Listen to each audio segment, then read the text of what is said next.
Hola, welcome back to another episode of Leading Voices. I'm Darshni, your host. Today we feature Dr. Senata Tinaiseru, and it's a pleasure to have her with us today. Dr. Tinaiseru is an eye specialist and a community leader. Her medical training took her from Fiji to Dominican Republic. She now directs eye care in Town and works to improve healthcare access. In the line with Accelerate Action, she drives positive changes within her community and outside. Without further ado, let's hear her story. Hola, Dr. Tinaiseru, and welcome to Leading Voices. Hola. How are you this evening? I'm fine, thank you. I'm excellent. That's good to know. Feeling great. Shall we dive in? Yes, why not? So we have some set of questions over here, but you are well known to our community out there. And before we actually dive in, I would just like to thank you for all the community work that you have done so far to boost the confidence of the ladies out there, young minds, and encouraging women out there that they can do it. So we really thank you for that. And we just need more human beings like you. Oh. I would like to start off with Dr. Tinaiseru. Your academic pursuits led you from Fiji to Dominican Republic for your specialized medical training. Reflecting on that period, what were the critical moments that necessitated decisive action on your path to ensure your success in those culturally diverse settings, and how have those experiences influenced your professional approach today? Thank you, Darshni. First of all, before I start answering the questions, I would like to thank you for inviting me to be here and be part of this collab, as we say it nowadays. And, it's to commemorate International Women's Day. I know it passed, but I think we should be celebrating this every day. Yes. And creating spaces like this, I think it's a very wonderful idea. And we need this to happen more often. So, yes, before I rant on, to answer the question, first of all, the idea to transition or to go to foreign land to further my studies, that was a leap of faith. I'm one that's always been open to changes, new ideas, trying out new experiences.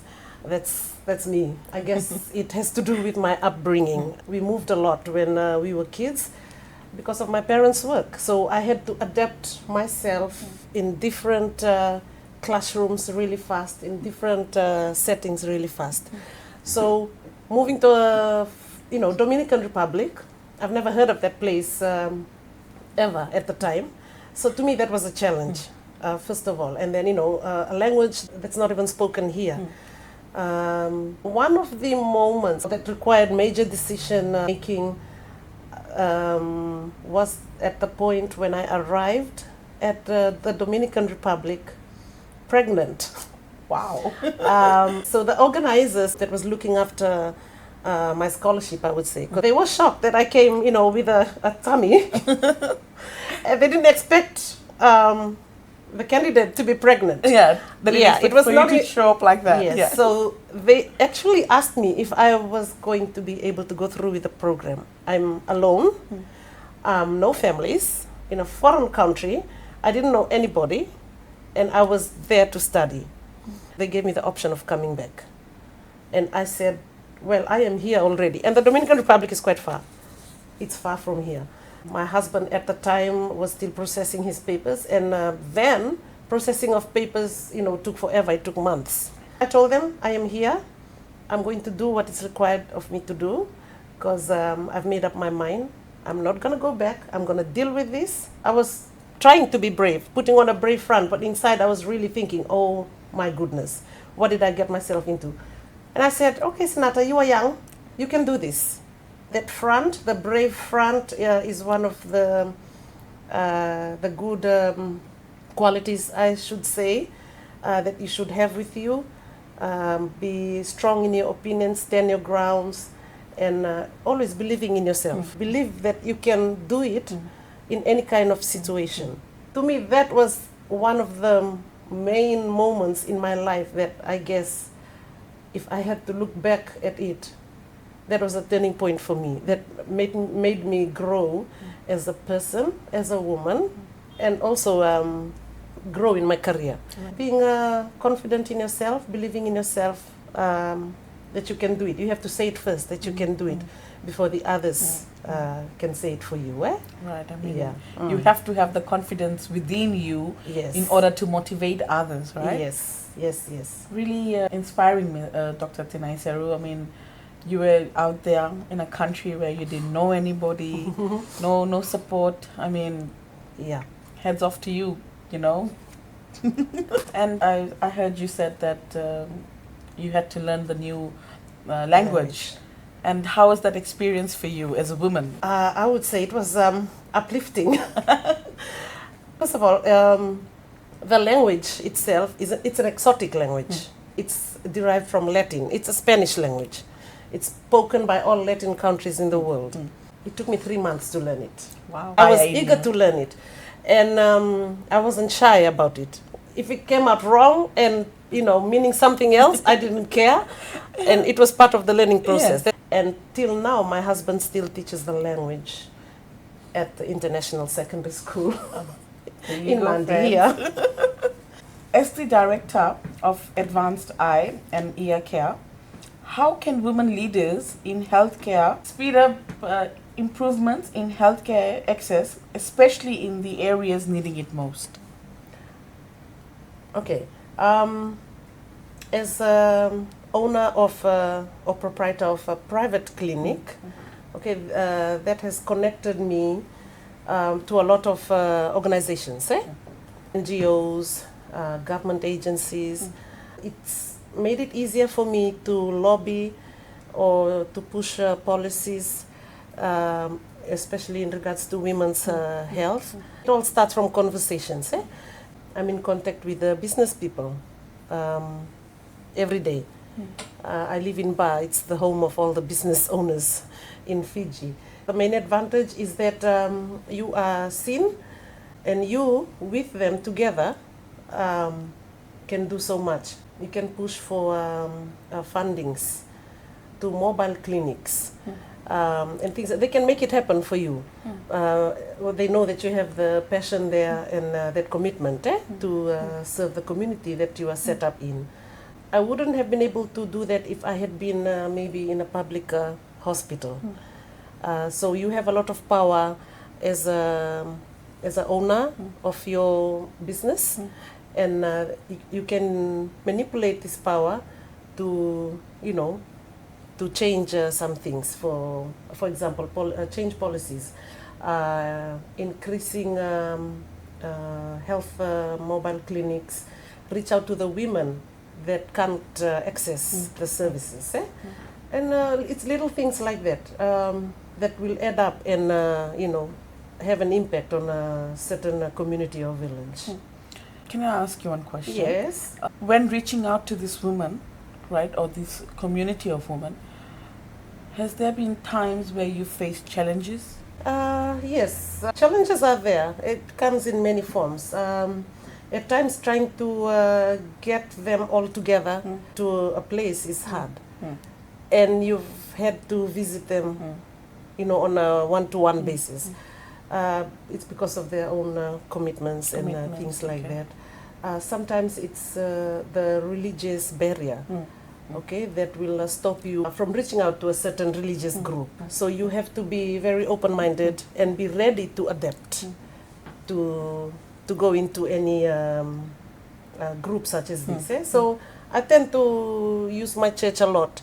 While I'm in church, I tend to speak a lot on women's health and things like that, whenever I can.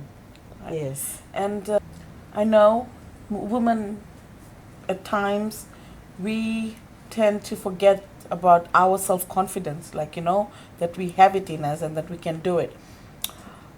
How have you, using your platform as the director for your clinic, have used your platform to boost the confidence of the other women to come and to take advantage of what you have to offer to them? Okay, so first of all, I try and encourage them to come in to the clinic. Maybe there is not many 𝐿𝐷𝐿 women proprietors, and I'm talking about in the health business. And I sit where I am at, and I watch, everyone, especially women, just afraid to come forward with their health matters, and it's because I communicate with them outside of my work, like in my social groups, my sporting groups, church groups. So I understand where they're at, and so what I try to do is I encourage them to come forward. They do not even have to pay for any service. Okay, it's just to get them to come. So I conduct the services, whatever the advices they might need, I give it to them. But I made sure that the space is a safe space for them to just talk about anything. I really make use of that time to connect with them, so that they know that coming to that space is a safe space. Safe space, right. I mean, it's very important, especially for us women, to know that where we're going or where we've invited to is a safe space for us, to feel, for us to feel comfortable, for us to know that our voice will be heard. And thank you for doing that, Doctor. Really means a lot. Moving forward, as a former member of the Board of Visitors for Bar Mission Hospital, how do you help improve health services for women and children faster? Okay, so I was on the board of the Bar Mission Hospital before it transitioned, or before it became privatized to being Aspen. Now, I still sit on the board now for the health centers. So while I was in the Bar Mission Hospital, it caters for a big geographical area. So it's always busy. It's a busy place.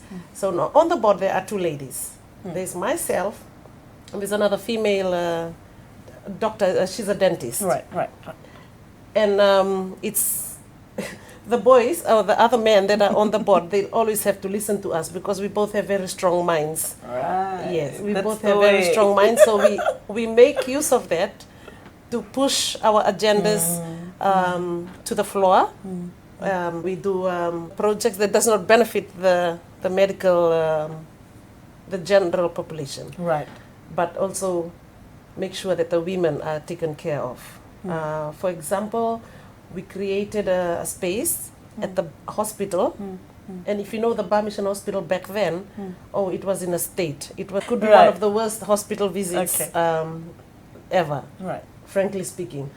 So we created a space for expectant mothers, for those who are going in for their antenatal checkups. And Bar is a very hot place. So what we did, we made sure that air condition was installed, so that the mothers are seated comfortably, and some of them are bringing their children along. So we created a kids space as well in the waiting area. I think this was probably one of the first hospitals to create this space, and I was thankful for my board that we were able to make that happen, along with the business houses in Bar.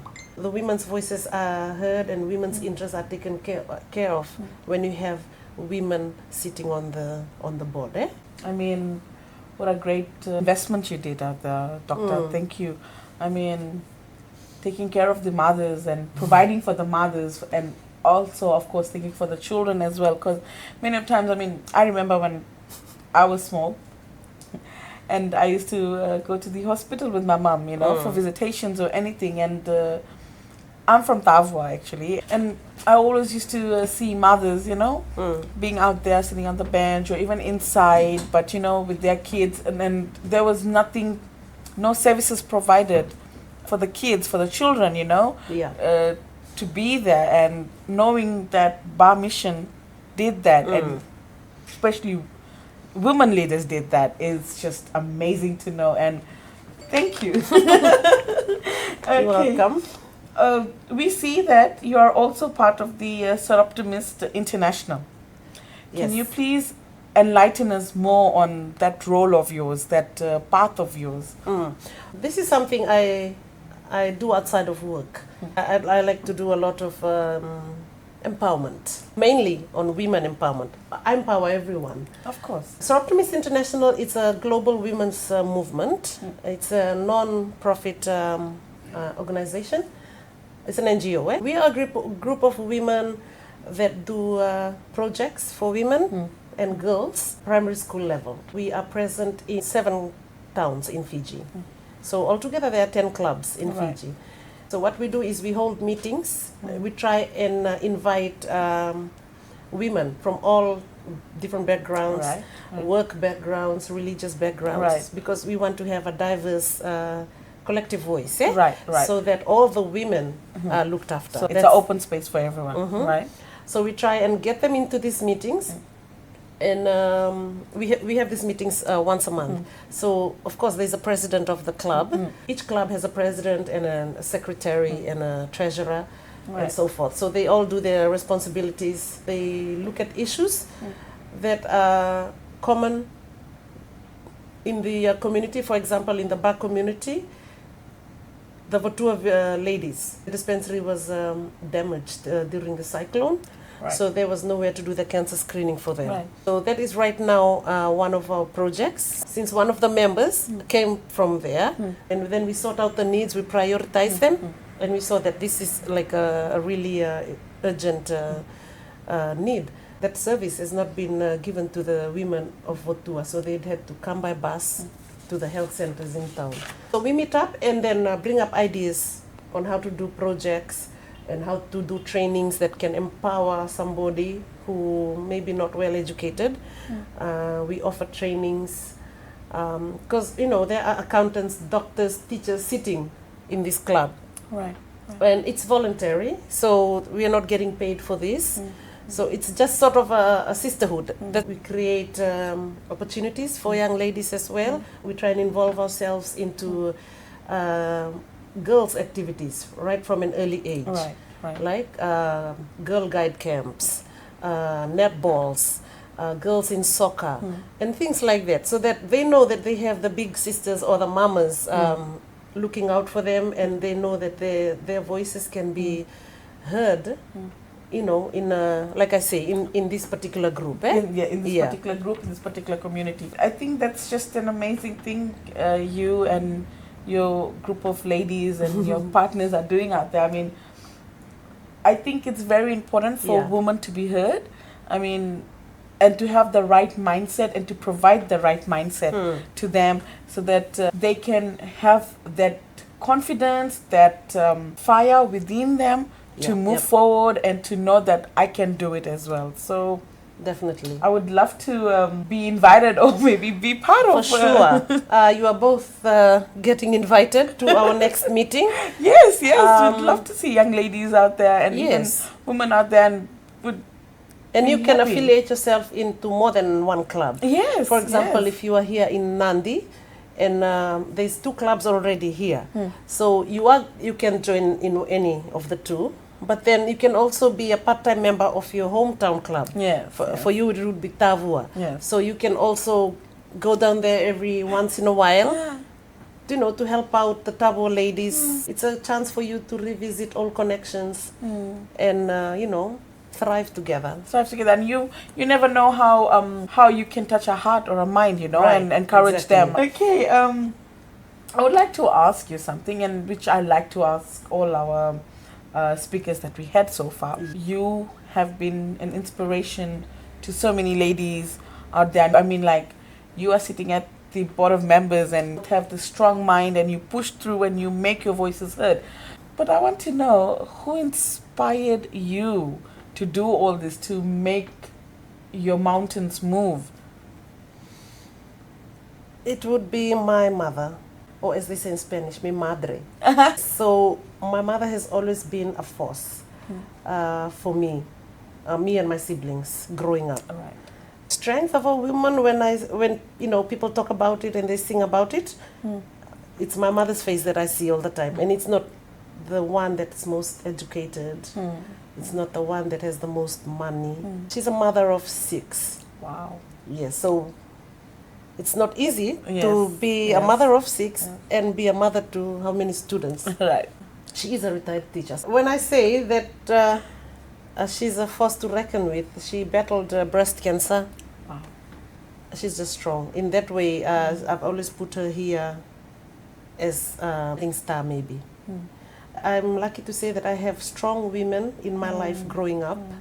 Okay, and it's not just my mom, it's my aunties who are just like second moms. If you're not doing this at the right time, at this time, you are getting the slap and whatever. I try not to do that to my daughter.